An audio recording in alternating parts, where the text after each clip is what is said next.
Je m'appelle Christian Tomzak. J'ai un deuxième prénom depuis un mois maintenant qui est Fadil. Et donc j'ai eu 50 ans en juillet. Voilà, donc mon parcours professionnel, j'ai fait des études de lettres. J'ai fait des études donc de lettres, suivi d'un DUG d'audiovisuel donc à l'université de Metz.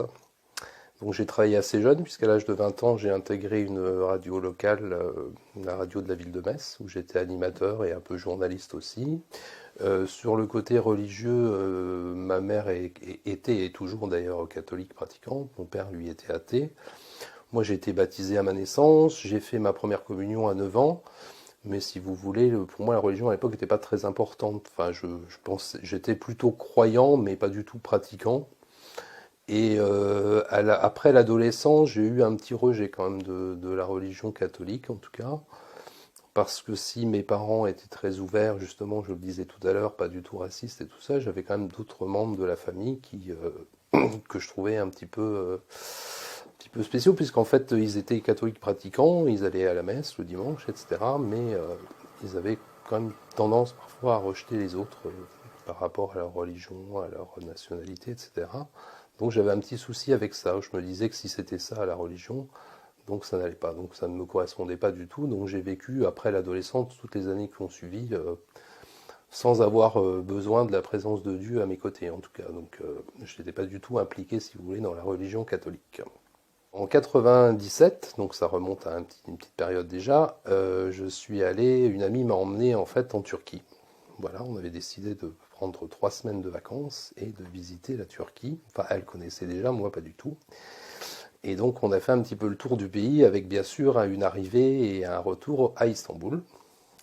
Moi j'ai trouvé cette ville absolument magnifique sur le plan surtout culturel, architectural. Donc évidemment il y a des centaines de mosquées à Istanbul. On les a pratiquement toutes visitées, enfin on en a visité de très nombreuses en tout cas. Mais là, si vous voulez, à cette époque-là, il n'y avait pas encore eu de déclic. Moi, je trouvais qu'une mosquée, c'était un très très bel endroit, mais ça restait vraiment sur le plan architectural et sur le plan culturel. Je trouvais que les lieux étaient magnifiques, mais à ce moment-là, ça s'arrêtait là. J'ai trouvé que le peuple turc était un peuple formidable. Donc voilà, j'ai ressenti vraiment une grande, grande chaleur humaine de la part de ce peuple. J'ai trouvé le pays absolument magnifique, après Istanbul, on est allé en Cappadoce, ensuite on est redescendu vers le sud, on est remonté vers l'ouest, et on a donc reterminé le périple à Istanbul. Ça s'est arrêté là pendant 3 ans. Donc 3 ans après, j'y suis retourné à Istanbul, cette fois avec une dizaine de personnes, donc c'était vraiment tout un groupe de vacances. On avait réuni les gens pour leur faire découvrir Istanbul. C'était un week-end de 4 jours, un long week-end de 4 jours. Et là, par contre, il y a eu du changement. On est allé, donc on a commencé par faire les visites traditionnelles, Sainte-Sophie, Sultanahmet, la mosquée bleue, le palais de Topkapı, etc. Et puis à un moment, on s'est retrouvé dans une mosquée qui n'est pas forcément la mosquée la plus connue d'Istanbul, qui s'appelle la Yeni Cami, qui veut dire nouvelle mosquée en turc. Magnifique, magnifique bâtiment qui surplombe le port d'Istanbul, voilà, qui est tout en bas de la ville, toujours du côté européen. Et donc on est rentré dans cette mosquée, voilà, pour voir un peu les différences qu'il y avait avec Sultanahmet par exemple, ou d'autres mosquées. Et je crois que c'est à ce moment-là qu'il s'est passé quelque chose. On dit, je sais qu'on dit dans l'islam Allah guide qui le veut. Je crois que là, pour moi, il s'est passé quelque chose d'assez incroyable. Voilà, j'en parle pas à tout le monde. Je suis assez ému d'ailleurs quand je me remémore ces moments, puisque là, j'ai vraiment, j'ai senti qu'il se passait quelque chose à ce moment-là. Dans mon cœur. Et puis, voilà, je ne peux pas vous dire si j'étais bien ou pas bien. Je, je sentais quelque chose d'assez incroyable que j'ai du mal encore à définir là. Pendant que les gens continuaient à visiter la mosquée, moi j'étais un peu figé sur place et je sentais vraiment un appel à ce moment-là, mais vraiment. Et quand on est sorti de cet endroit avec le groupe, on était quand même 10 personnes, on devait aller déjeuner puisque c'était juste avant midi. Donc on est allé dans un petit restaurant turc et je dois vous avouer que j'avais pas très faim ni soif. Enfin j'avais l'impression que les conversations des amis qui étaient avec moi étaient un petit peu dans le brouillard. Je participais pas trop. J'avais qu'une envie, c'était de retourner dans cette mosquée. Donc j'ai prétexté à un moment, comme le repas était un peu long et tout ça, j'ai dit à mes amis que j'allais prendre l'air, que je voulais sortir un peu, que je voulais pas rester m'éterniser au restaurant. Et je suis retourné dans cette mosquée, donc à la Yeni Jami. Et là j'ai su à ce moment-là que Dieu existait et que Dieu avait un nom, enfin le nom qu'on lui donnait dans l'islam. Je savais que Dieu était Allah à ce moment-là. والسماء لنال الله خالقنا يحيطكم أبدا بالأجر كثبانا ينيلكم حلالا في الخلد فاخرة ويسبغ الأجر للأعمال رضوانا نحو السماء لنال الله خالقنا يحيطكم أبدا بالأجر كثبانا. Donc je suis rentré après ces 4 jours de nouveau à Istanbul en 99 et je me suis posé énormément de questions, vraiment. Je ne comprenais pas vraiment ce qui m'était arrivé. Et pourtant, au fond de mon cœur, je savais je savais que j'étais devenu croyant, que je croyais en Dieu, que je croyais en Allah très précisément à ce moment-là. Mais je me suis dit qu'il fallait que j'apprenne des choses.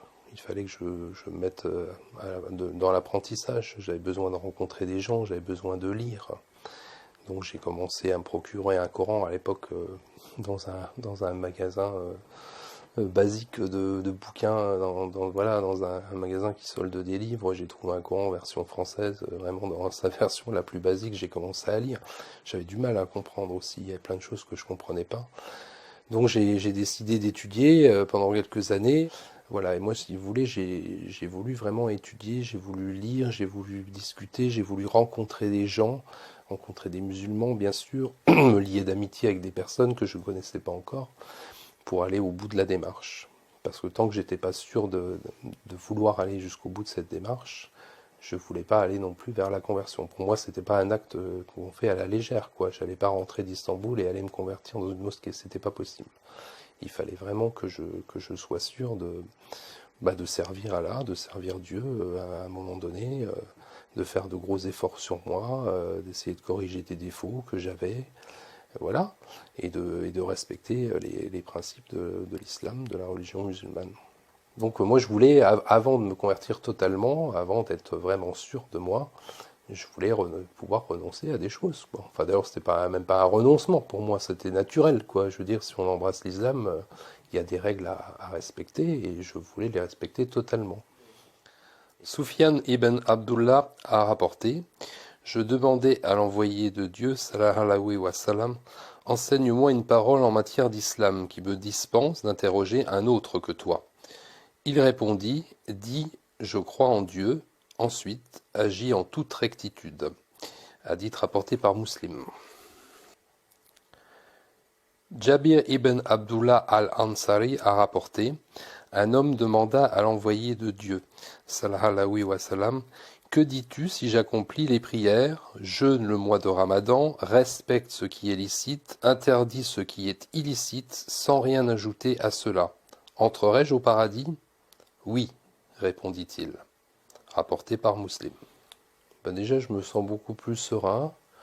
J'avais une petite tendance quand même à être stressé, souvent pour pas grand-chose, au niveau du travail, parfois au niveau des relations, qui sont parfois compliquées avec les gens. Et là, je ressens beaucoup plus de sérénité. Franchement, c'est ce que je ressens vraiment depuis la conversion. Et là, je suis encore en plein apprentissage, hein. Si je suis converti, c'est pas pour maintenant laisser tourner le dos à la religion, c'est au contraire pour continuer à avancer dans ma foi, voilà, respecter les 5 piliers de l'islam, Inch'Allah.